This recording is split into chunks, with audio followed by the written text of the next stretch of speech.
Hello दोस्तों, कैसे हैं? आज हम लोग अपना क्लास 12 का लास्ट पोएम पढ़ने जा रहे हैं दोस्त। हम लोग अपना सारा पोएम कंप्लीट कर लिए हैं, क्लास 12 का, रेनबो का, बिहार बोर्ड का। और जैसा कि हम लोग का पैटर्न है, पहले हम लोग पोएट को पढ़ते हैं, फिर पोएम पढ़ते हैं, फिर क्वेश्चन आंसर को डील करते हैं। और हमारे वीडियो के लास्ट में दोस्त आपको सारा क्वेश्चन आंसर का PDF मिल जाता है।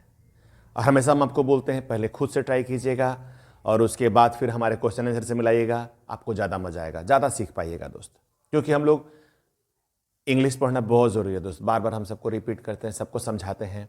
ये तो आपको हम वीडियो बना के दे रहे हैं, बट अपने ऑफलाइन क्लास में सारे बच्चों को बहुत बोलते हैं बाबू कि इंग्लिश पे बहुत फोकस कीजिए। आप देखे होंगे कभी चपरासी का नौकरी निकला है, उसके लिए भी इंग्लिश कंपलसरी है। उसमें कॉम्प्रिहेंशन, उसमें लेटर, उसमें तरह तरह का क्वेश्चन आ रहा है। यानी कि इंग्लिश आज के डेट में दोस्त बहुत मतलब क्या बोलते हैं, इसके इंपॉर्टेंस को इतना बढ़ा दिया गया है कि हर एग्जाम में डाला जा रहा है। अब सोचिए, हम लोग यहाँ पर ध्यान नहीं देते हैं और वहाँ पर एग्जाम में इतना टफ क्वेश्चन दे देता है ताकि बच्चे सेलेक्ट ना हो पाए। इसलिए थोड़ा ध्यान दीजिएगा बाबू, थोड़ा अपना लिखने का कैपेबिलिटी बढ़ेगा। हाँ, अब देने की क्या कि अब एग्जाम में ना शॉर्ट क्वेश्चंस, ऑब्जेक्टिव्स, MCQs की जगह पर लिखने वाला क्वेश्चन बाबू डाला जा रहा है, सब्जेक्टिव टाइप का, ताकि आपको लिखना पड़े and you know how to write the answers exactly.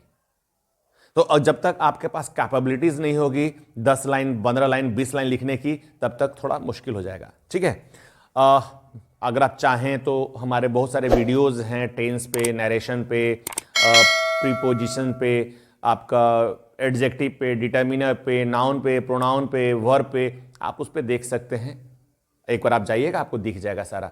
अपने थोड़ा इंप्रूव करेंगे दोस्त। आने वाले वीडियोस में हम आपको यह भी सिखाएंगे कैसे हम लोग को पैराग्राफ लिखा जाता है, कैसे हम लोग उसका ट्रांसलेट बढ़िया से कर सकते हैं, कैसे हम लोग अपने से कम बोलने का ट्राई कर सकते हैं। हम आपको वो भी क्लास देंगे दोस्त, हाउ टू स्पीक। ठीक है, चलिए आज हम लोग पढ़ते हैं last poem, my grandmother's house, मतलब मेरी दादी माँ का घर। इसकी जो पोएटेस हैं वो हैं कमला दास। इनका जन्म 31 मार्च 1934 को हुआ है। चलिए पढ़ते हैं। Kamala Das was a poet and short story writer. वो एक कवि, कवित्री हैं। ठीक है, और क्या है कि वो एक छोटी छोटी कहानियां लिखती हैं, शॉर्ट स्टोरी लिखती हैं। She has earn respectable place in both English and Malayalam literature. वो इंग्लिश और मलयालम साहित्य में एक बहुत ही अच्छा, सम्मानजनक, आदरणीय स्थान को प्राप्त किए हैं। हब ऑटोबायोग्राफी पब्लिश्ड इन 1976, उनकी खुद की आत्मकथा। ऑटोबायोग्राफी मतलब क्या होता है? आत्मकथा, खुद का लिखा हुआ जीवनी उनका। कब पब्लिश हुआ? 1976 में। क्रेडिट क्वाइट स्टीयर, और जब ये लिखी तो बहुत ज्यादा सनसनी पैदा हो गए साहित्य के समाज में। स्टीयर का मतलब क्या होता है बाबू? सनसनी पैदा करना। स्टीयर का मतलब हिलाना भी होता है, गोल गोल घुमाना भी होता है। जैसे हम लोग शरबत घोरते हैं तो चम्मच से कुछ मिलाते हैं ना जी गिलास विलास में, उसको भी स्टीयर बोलते हैं। तो यहां पर स्टीयर का मतलब क्या होगा? सनसनी। In 1984 she was shortlisted for the Nobel prize literature. और सोचिए 1984 में इनको नोबेल प्राइज के लिए चयनित किया गया था, मतलब शॉर्टलिस्ट किया गया था ताकि इनको मिल सके। ठीक है, her important volume of verse in English include summer in Kolkata.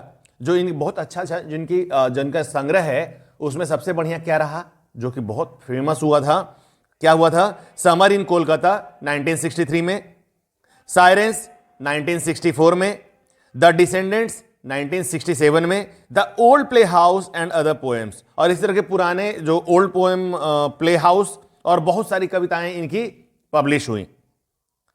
Kamala Das' poetry is primarily autobiographical and the theme is love of a lonely heart, love with never-ending passion, just greed and hunger that never satiate। अब देखिए क्या मतलब निकलता है। कमला दास की जो कविताएं हैं जनरली कैसी हैं? ऑटोबायोग्राफिकल हैं, मतलब आत्मकथा। मतलब ये जितनी भी चीजें लिखती है ना, अपने जीवन से जुड़ी हुई लिखती हैं। आत्मकथा मतलब क्या हो गया बाबू? जो मेरे साथ घट रहा है हम उसको लिख रहे हैं, और हम उसको कैसे बता रहे हैं आपको? कहानी के तौर पे, कविता के तौर पे, शॉर्ट स्टोरी के रूप में, जैसे भी होगा हम अपने मन की बात को जो हमारे साथ घटा है हम आपके साथ शेयर कर रहे हैं। अधिकांश लोग ऐसा ही करता है, अपने जीवन के अनुभवों को आपके साथ शेयर करता है, साझा करता है। ठीक है, अब उसके बाद क्या बोलते हैं, ये जो लिखती हैं तो क्या होगा, हर थीम, मतलब उसका जो मतलब निकलता है कैसा होता है, इज लव। लव कैसा, ऑफ लॉनली हर्ट, मतलब अकेलापन। लॉनली हर्ट मतलब क्या हो गया बाबू, लॉनली मतलब होता है अकेला, हर्ट मतलब होता है मन। जब किसी का मन खाली होता है, जब वो अपने आप को अकेला पाता है समाज में, उस समय उसका दिल से बहुत सारी बातें निकलता है। और वो दिल की बातें कहां जाती है, लोग उसको कागज पे उतार देते हैं, और वही क्या बन जाता है, या तो कहानी, या तो फिर कविता, या फिर शॉर्ट स्टोरी, या फिर कुछ कहानी टाइप का बन जाता है। इस तरह से वो लिखती हैं, जो कि कभी ना खत्म होने वाली जुनून हो सकती है, पैशन, ग्रीड, लालच, या फिर हंगर, भूख, दैट नेवर सेटिएट। सेटिएट मतलब संतुष्ट होना, जो कि कभी संतुष्ट हो ही नहीं सकता। आपका जुनून, आपका लालच, आपका भूख किसी चीज के प्रति खत्म हो नहीं सकता दोस्त।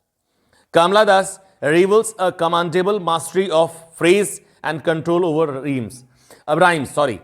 अब कमला दास का क्या है, इस बात को दिखाती है, रिवील्स मतलब होता है उजागर करना, इस बात को दिखाती हैं कि कैसे उनका फ्रेज के ऊपर कमांड है। फ्रेज किसको बोलते हैं दोस्त, शब्दों का संग्रह जिसका अपना अर्थ छोड़ के दूसरा अर्थ निकालता है, उसको फ्रेज बोलते हैं। कंट्रोल ओवर राइम्स, राइम्स मतलब लयबद्ध तरीके के ऊपर बहुत जबरदस्त पकड़ था, नियंत्रण था उनका, बहुत अच्छे तरीके से रिप्रेजेंट करती थी, डेपिक्ट करती थी वो। The words are often painted and the rhymes is marvellously, almost feverishly alive.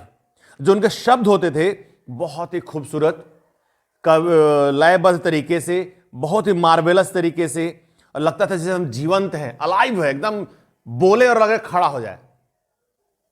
यानी कि बहुत अच्छी कवित्री थी ये, बहुत अच्छी पोएट।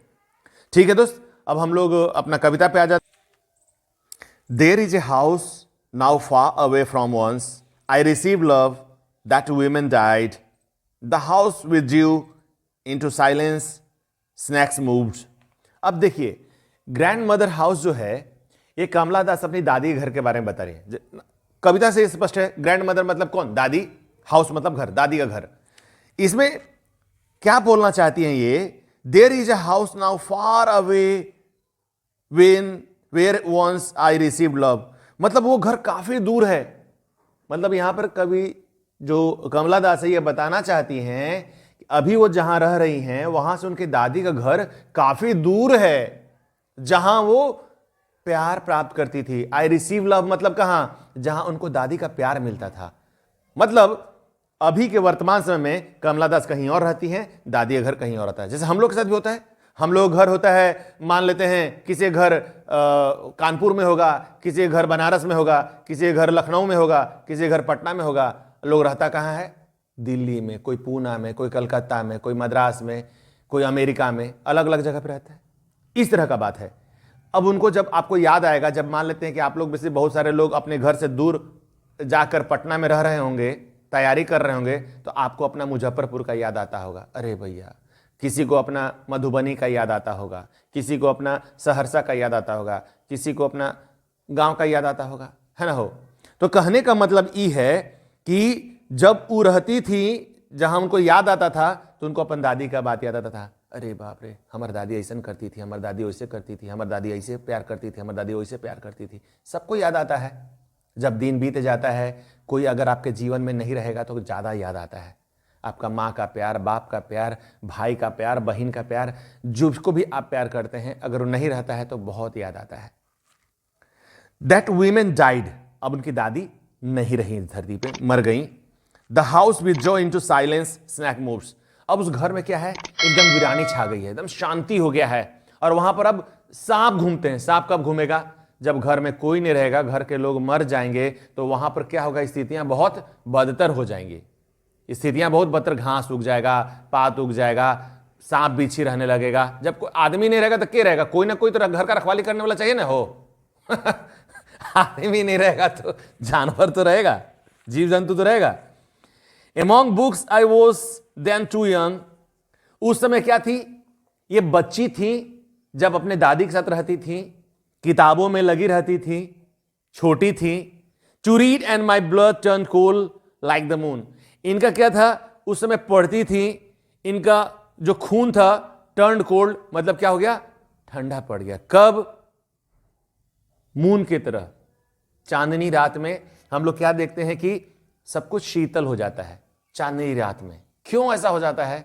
जब आपको ऐसा महसूस होता है कि अब कुछ नहीं रहा, मेरी दादी नहीं रही, वो प्यार नहीं रहा, हमको प्यार करने वाला कौन है, तो लोग थोड़ा देर के लिए गमगीन हो जाता है, एकदम शांत हो जाता है, याद करता है अपने पुराने दिनों को, जिस समय वो उसको सबसे ज्यादा प्यार मिल रहा होता है। How often I think of going there, सोचती हैं, अभी देखिए कैसा सोच रही हैं, कितना बार बार, हाउ ऑफन मतलब कितना प्रायः वो अपनी दादी के पास जाया करती थी, to peer through blind eyes of windows और just listen to the frozen air. मतलब to peer through blind eyes मतलब आंखें बंद करके भी उन चीजों को जब देखती थी, झांकती थी, कहां, खिड़कियों से, या फिर जब उस बहती हुई ठंडी हवाओं को महसूस करती थी। जब ठंडा का समय होता है तो क्या होता है, वो ठंडा का समय होता है तो हम ठंडा हवा चला, अरे बाप रे बाप, हो दलदल आ गए, काहे हो, ठंडा हवा चलेगा तो कैसे महसूस होगा, आप दलदल ना कीजिएगा। तो यहां क्या बोलता है कि इनके साथ भी कुछ वैसा ही स्थिति था। और in wild despair pick an armful of darkness to bring it there to lie. अब क्या बोलता है, और इन द वाइल्ड डिस्पेयर, जब क्या हो जाता है, जब इनका स्थिति एकदम शांत हो जाता है, इनको लगता है कि अब कुछ नहीं बचा, सब खत्म हो गई, दादी अब नहीं बची, उस घर में अब कैसे जाएं, तो क्या होगा, जब वहां पर मतलब सांप बिच्छी लोग इस तरह का रहने लगेगा तो कैसे पहुंचेगा, उनको लगेगा बहुत खराब महसूस होगा। Pick an armful of darkness, armful मतलब मुट्ठी भर अंधेरा लेके आ जाता है उनके लाइफ में। अरे भैया, जीवन के उस मोमेंट पे जिस समय आपके पास लोग नहीं रहेंगे तो आपको तो बहुत खराब महसूस होगा। तो जब खराब महसूस होगा तब वो कैसा लगेगा, साला अब कोई नहीं बचा, दादी नहीं रही यार, सबसे अधिक प्यार करती थी, पिताजी नहीं बचे, माँ नहीं बची, अब कौन करेगा हमको उतना प्यार, क्योंकि आपको वो पुराना दिन याद आ रहा है। To bring it here to lie behind my bedroom's door like a brooding dog you cannot believe darling.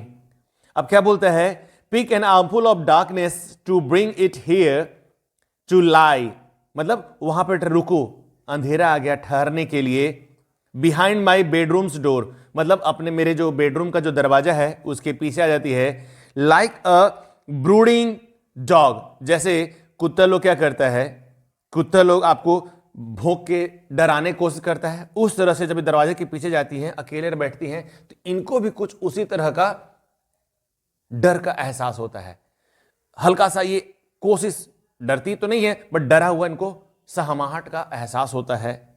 You cannot believe, आप इस पर भरोसा नहीं करते मेरे प्यारे, कैन यू, क्या आप कर सकते हैं, that I live in such a house and I was proud and loved.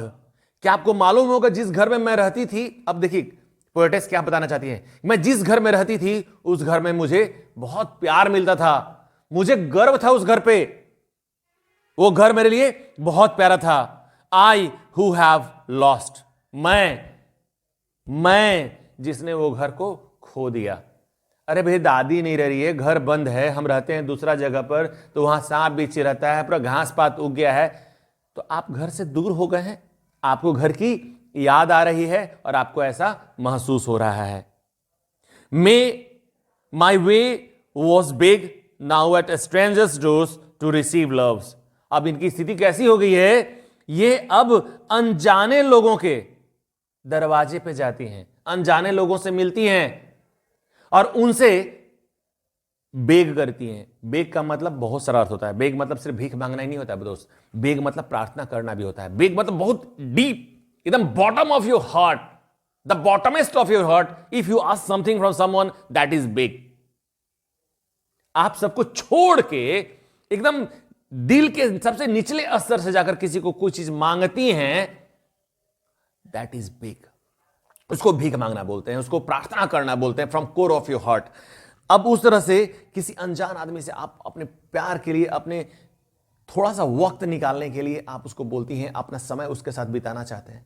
अब सामने वाले के पास समय होगा जरूरी नहीं है, लेकिन आप उसके साथ समय को स्पेंड करना चाहते हैं, at least in A small change, ताकि आपके जीवन में थोड़ा सा परिवर्तन हो जाए, जो आपकी याद है, जो आपका पुराना जो ख्याल है, थोड़ा सा परिवर्तन हो जाए दोस्त।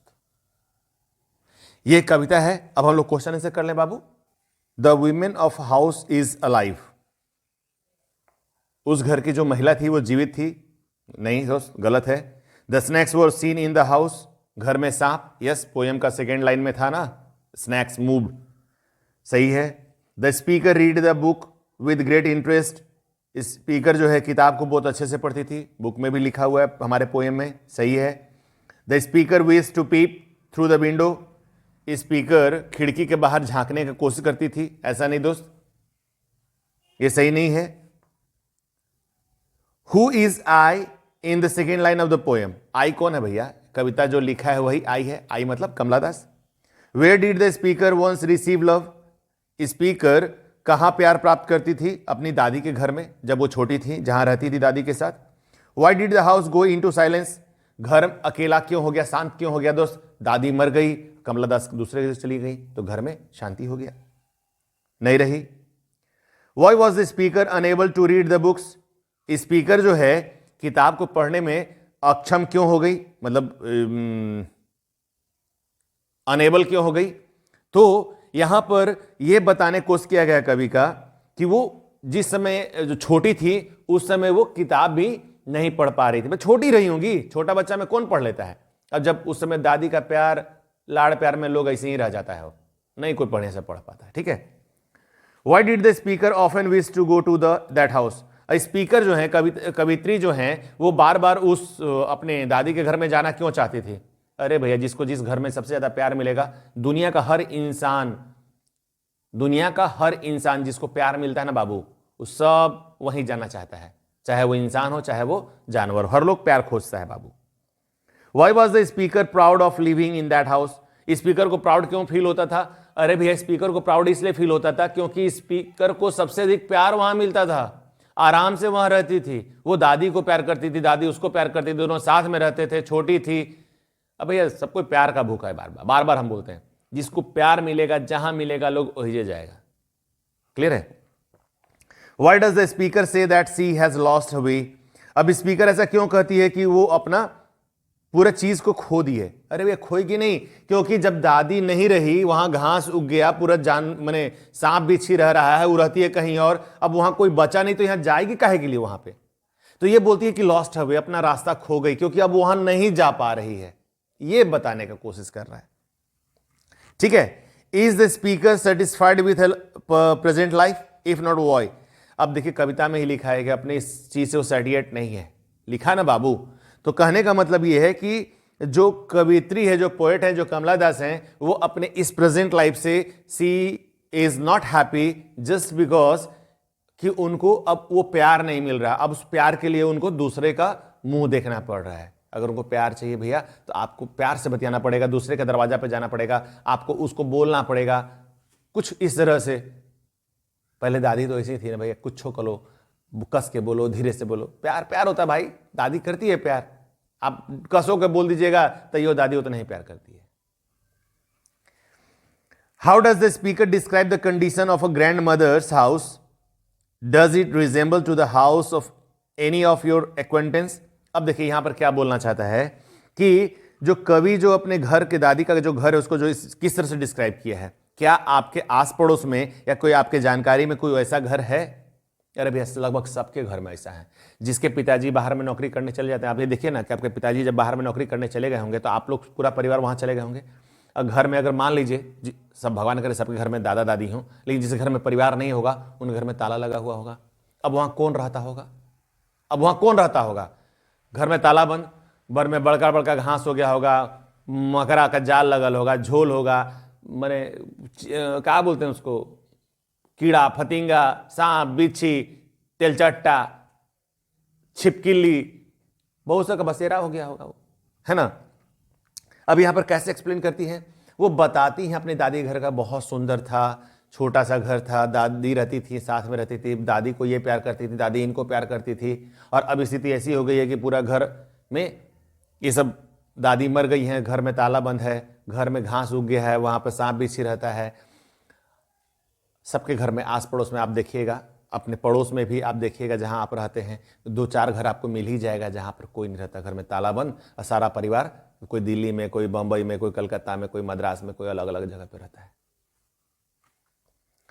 व्हाट टाइप ऑफ लव और रिलेशन डू यू फाइंड, आप किस तरह का प्यार और संबंध चाहते हैं between the grand mothers and the speaker, कौन सा प्यार चाहते हैं जो इन दोनों के बीच में है, कैसा होना चाहिए।